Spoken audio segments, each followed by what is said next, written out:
Selamat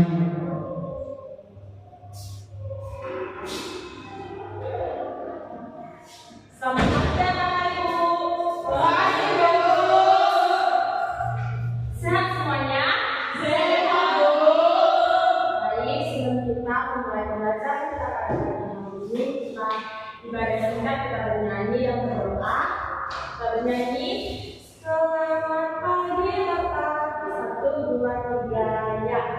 Selamat pagi Bapak, selamat pagi Yesus, selamat pagi Roh Kudus. Terima kasih atas anugerah-Mu.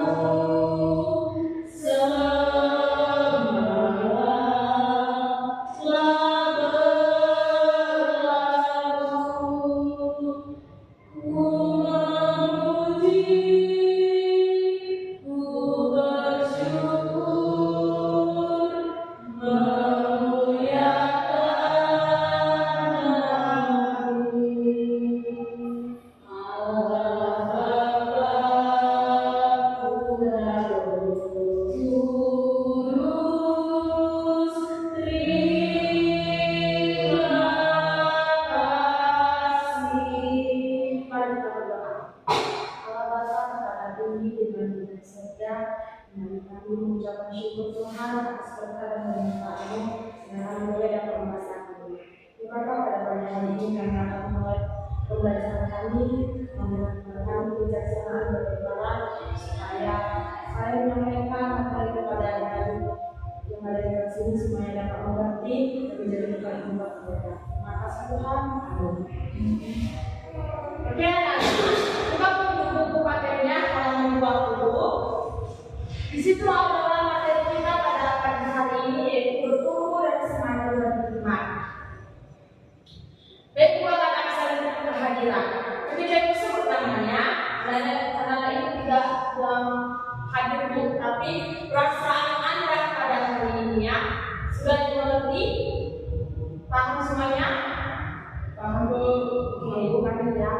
Baik, kita PA.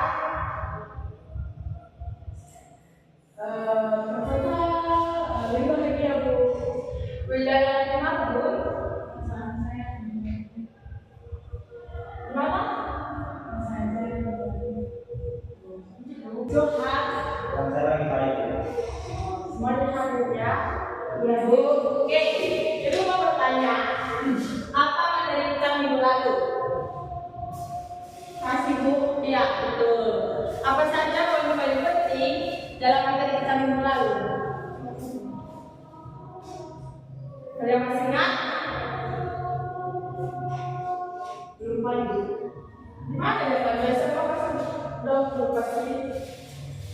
Oke, kita masuk ke materi baru yaitu bertumbuh dan semakin beriman. Bentar ya anak-anak. Ya Bu.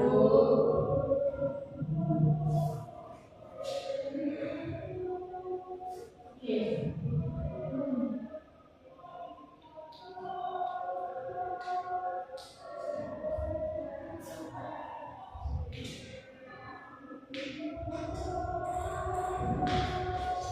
Oke, Ibu mau bertanya, apa arti bertumbuh? Ya, Bu. Adanya perubahan fisik Bu.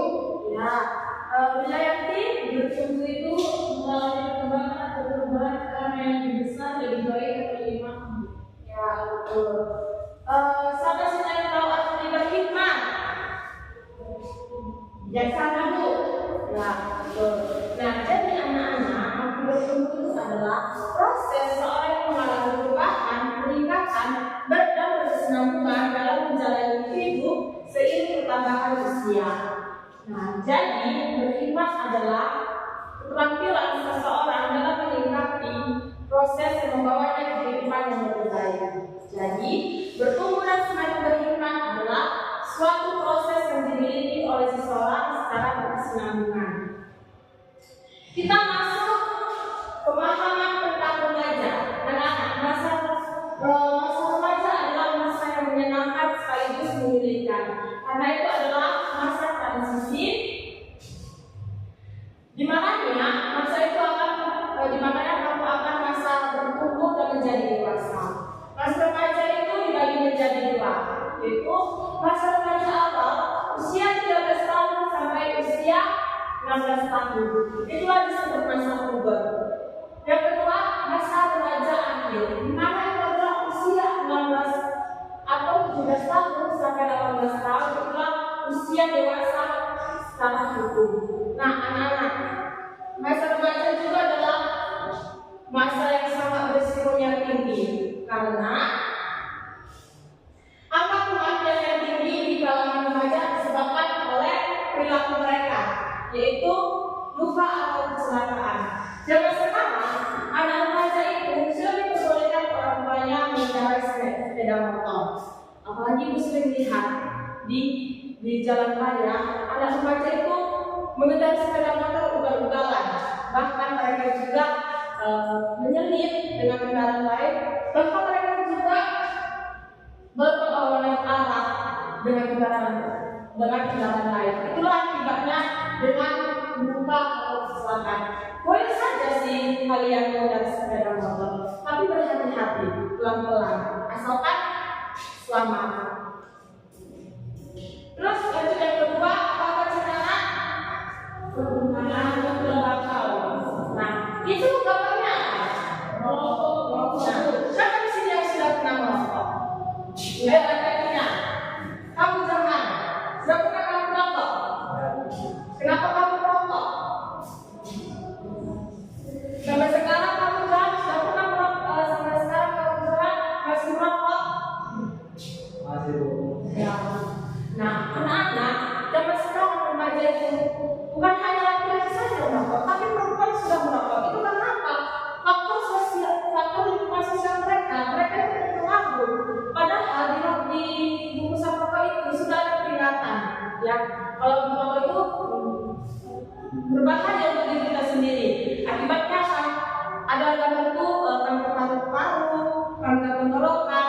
Jadi buat anak-anak ibu yang sudah melakukan merokok, kalian hentikanlah. Jika sekarang sudah sempat merokok, kalian minum susu beruang atau susu kambing kendala. Karena supaya paru-paru kalian itu bersih dari asap rokok itu, lebih baik mencegah daripada mengobati. Jadi mau anak itu jangan melakukan merokok lagi ya. Terus itu penggunaan minuman keras dan obat-obat terlarang. Kalian tahu nggak anak-anak apa itu obat terlarang? Kalian tahu? Iya betul, sabu-sabuan, ganja. Ketika kalian sudah mengkonsumsi hal obat-obat terlarang tersebut, masa depan kalian akan hancur. Ya, kenapa? Karena jika kalian sudah kecanduan dengan hal yang tersebut obat-obat, kalian akan apa ya? Jika suatu hari kalian tidak mengonsumsi itu, pasti kalian badan panas, banyak emosional. Karena kenapa? Karena sudah tergantung hal yang tersebut obat-obat terlarang. Tapi sudah pernah kayak gitu. Nggak ada kan? Jauhilah itu yang anak dengan obat terlarang, apalagi minuman keras. Karena jika kalian sudah melakukan itu, kalian ingin cita-cita mau jadi tentara, polisi, kan tidak bisa lagi masuk itu. Karena sudah mengkonsumsi hal itu tersebut.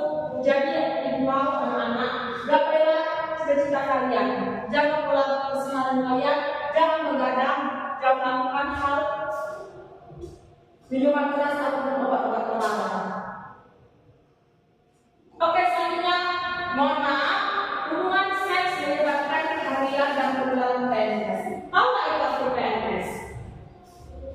Ada yang tahu? Ya, PMS itu artinya penyakit menular seksual.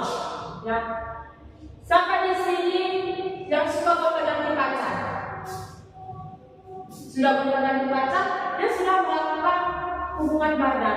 Zaman sekarang pacaran itu ya seperti suami istri, malah sekedar. Orang zaman dulu ya, kalau mau cetak apa segala macam, cuman pakai apa ya, kirim surat. Bukan lagi zaman sekarang sudah ada WA, sudah ada Facebook, Instagram. Di umur SMP, SMA, itu ngapain aja kita? Hah? Jadi anak-anak masa SMP, masa sekolah SMP, SMA itu adalah masa yang menyenangkan. Pergi bermain sama teman-teman, sekolah, gendong tas, kerjakan tugas, megang pulpen. Tapi kan anak-anak waktu ibu SMP, kan teman ibu, dia memasuki kelas 1 SMP, dia sudah berbadan 2. Berbadan 2 kenapa? Karena dia berbadan bebas. Ketika dia melihat temannya menggendong tas, tapi dia sudah menggendong anak bayi, menggendong anak, dia sudah melayani suaminya, dia sudah mengurus rumah tangga. Nah, setelah beberapa hari, setelah dia sudah beberapa bulan, mereka itu bercerai. Kenapa? Karena pemikiran mereka lalu dewasa. Ibu mau anak-anak ibu di sini jangan dulu pacar-pacarannya, dan harus fokus pada belajar. Harus kalian banggakan orang tua kalian. Nanti itu pacar-pacaran.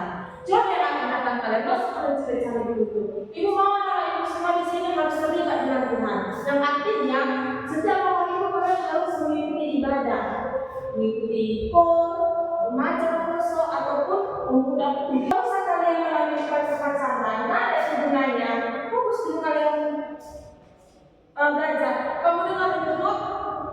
Jangan dulu pacar-pacarannya. Ya Bu. Fokuslah belajar. Oke, selanjutnya makanan yang tidak sehat. Tahu artinya? Tahu. Ya Bu. Makanan yang berwarna makanan. Ya, saus Bu. Ya betul. Ada yang lain? Ya betul. Nah, salah satu yang kita ambil yaitu saus yang ada 4 ribuan. Padahal saus itu yang ada 4 ribuan itu udah cabai-cabai yang busuk, yang berbelah, yang sudah dijahit kaki, diberi pewarna, diberi pengawet. Nah, ketika kalian makan saus itu, pasti lengket kan tangan kalian? Lengket, iya kan? Itulah pewarnanya. Yang masa saus segitu yang 4 ribuan kalian simpan kalian apa untuk hari-hari kan?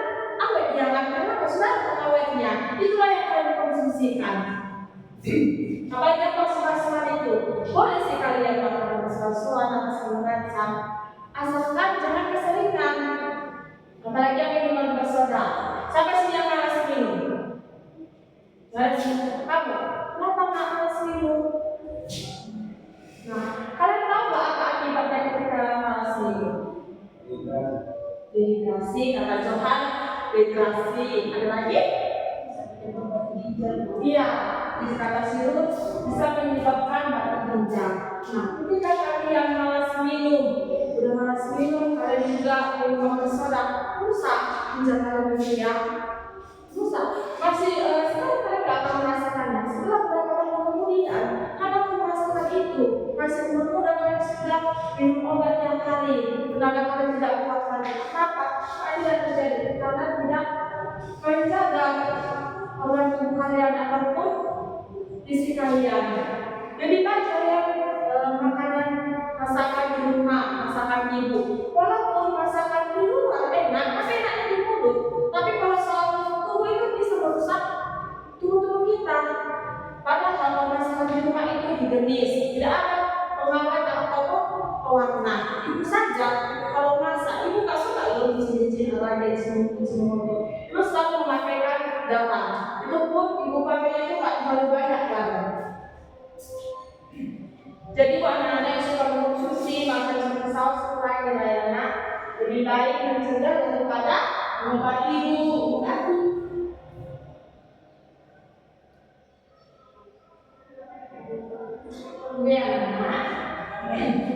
Oke, selanjutnya kedewasaan yang benar. Anak baca. Kedewasaan yang benar, menjadi dewasa berarti seseorang menjadi lebih mampu memperhitungkan dalam dari segala perbuatannya. Nah, artinya kedewasaan tidak ditentukan oleh umur. Ya, ada orang dia sudah dewasa tapi sifatnya masih anak-anak. Ada orang yang masih anak-anak tapi dia sifatnya sudah dewasa. Ibu dengan keterkaitan ini ada di Alkitab itu 1 Korintus 3 ayat 1 sampai 9. Ibu Itu menceritakan secara singkat saja ya. Di mana gereja Korintus ini, mereka tuh di mana gereja Korintus ini ada suatu perselisihan, bertengkar. Mereka itu dibagikan menjadi 3 kelompok. Yang satu, mereka itu kelompok Apolos. Yang kedua, mereka itu kelompok Paulus. Yang ketiga, mereka itu kelompok pengikut Yesus. Masing-masing kelompok ini, mereka itu saling membanggakan diri, merasa hebat, merasa jago, dan masing-masing kelompok itu saling mengejek satu sama lain, saling merendahkan satu sama lain. Padahal mereka itu bisa sebenarnya kan kalau masalah seperti itu bisa dibicarakan dengan baik. Nah, itulah contoh salah satu contoh sifat yang tidak dewasa. Sifat yang dewasa itu pastinya jika ada masalah pastinya selesaikan dengan baik. Oke, yang ketiga, keberanian bertanggung jawab. Sikap orang Kristen tidak boleh seperti yang dikatakan pepatah tentang takut sembunyi tangan. Tahu tak artinya? Nah, artinya ketika kalian melakukan sesuatu, kalian harus jangan kalian tinggalkan atau kalian tidak mengakui atas kesalahan kalian. Kalian haruslah bertanggung jawab. Berani berbuat, berani bertanggung jawab. Jadilah pemuda seperti Kristen bertanggung jawab. Oke, selanjutnya itu kejujuran.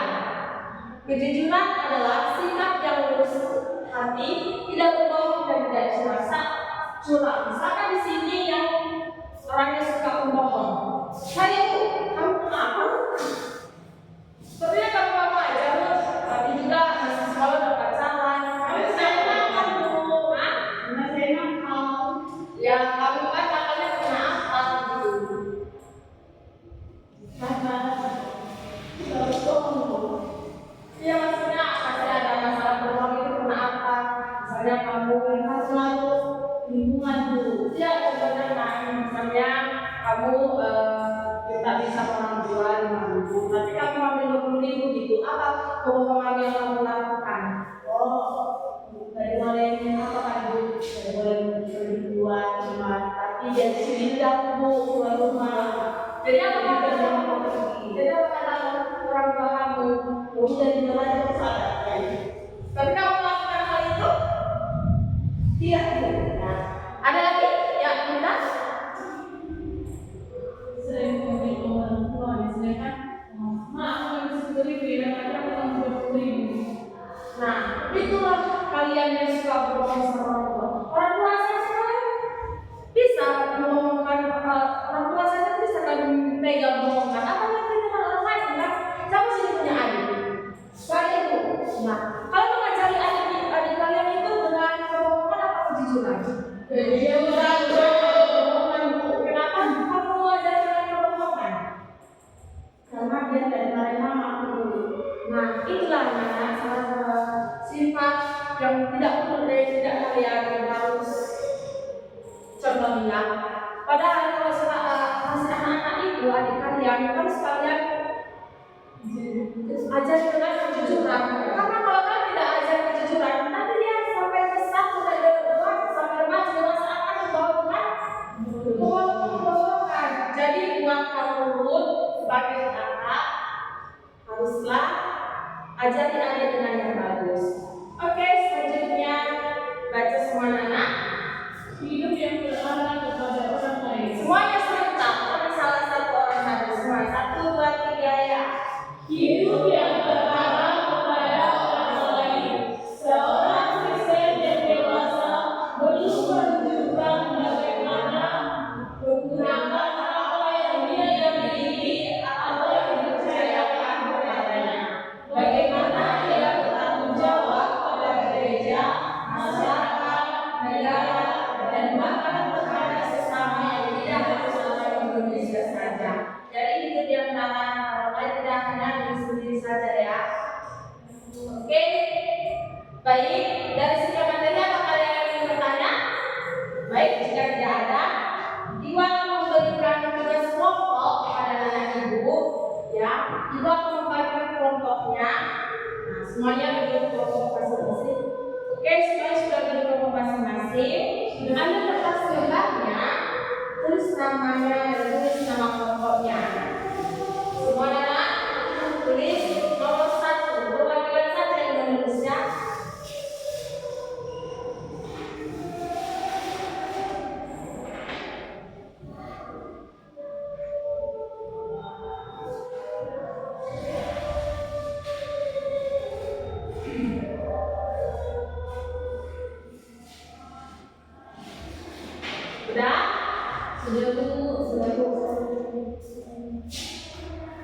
Soalnya tulis, coba diskusikan hal-hal di bawah ini dengan teman-teman kelompoknya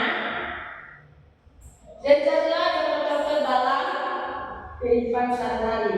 Kelompok 1 itu mengenai di dalam kehidupan keluarga. Selanjutnya pendidikan. Satu lagi di sekolah. Oke, diberikan waktu 20 menit untuk mengerjakannya.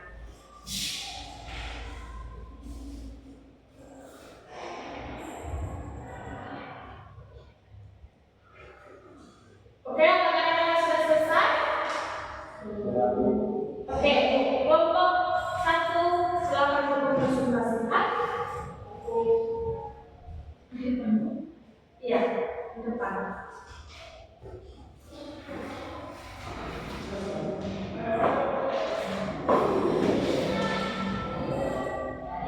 Coba diskusikan tentang hal ini dan bertema setelah dan jadilah teman-teman berbahaya dalam kehidupan sehari-hari yang pertama dalam kehidupan keluarga. 1. Tidak mau membantu pekerjaan rumah saja ada dalam keluarga saling berdiri online berpikirin membersihkan kamar atau membuang sampah atau mau ikut kontribusi. Yang kedua, bersikap manja dan egois. Seorang anak yang selalu mengikuti keinginannya tanpa memikirkan kondisi keluarga. Misalnya, memaksa istri mahal, padahal kondisi ekonomi keluarga sedang sulit. Ya, kita untuk kelompok 1, kelompok 2.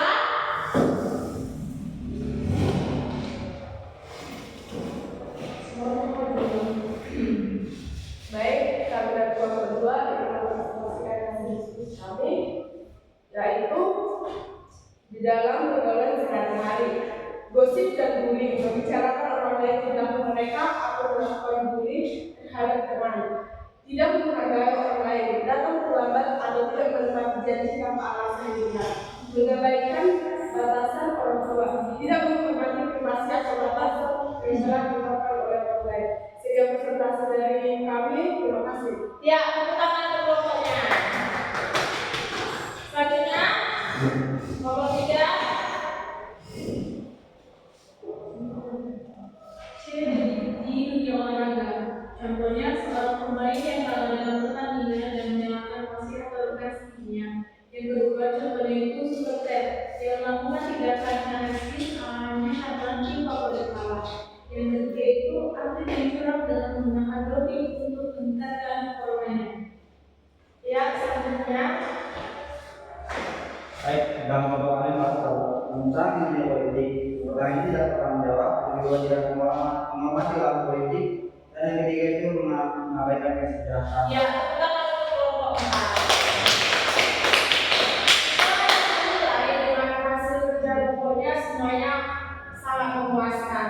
Ternyata anak ini masih cepat tangkap dengan materi kita yaitu penggunaan semangat beriman. Adapun kesimpulan dari materi kita hari ini semuanya secara baca. Kesimpulan, Bertumbuh dan semakin beriman bagi orang Kristen adalah bahwa pertumbuhan rohani dan iman sejati berasal dari hubungan yang erat dengan Tuhan. Pertumbuhan ini terjadi melalui pembelajaran firman Tuhan, doa, persekutuan dengan sesama orang percaya, serta penerapan nilai Kristiani dalam kehidupan sehari-hari. Oke, sekian dari kesimpulan dari kita pada hari ini bertemu dari semangat. Semuanya anak untuk pakainya halaman 25. Di situ ada tentang kasih, di mana itu adalah untuk pertemuan kita selanjutnya. Jadi mau semua anak baca di rumah ya, agar kita pertemuan berikutnya lebih fokus lagi untuk pembelajaran pada pagi hari ini. Oke, sebelum kita belajar ini, kami dibawakan doa oleh Sri Jam.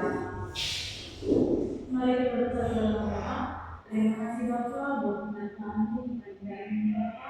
Berkati hidup kami yang telah menjelaskan materi pada pagi hari ini Bapa. Berkati teman-teman Bapa yang melakukan ibadah. Jika mereka tidak masuk Tuhan memberkati Tuhan berdoa. Tuhan berkati teman-teman yang hadir.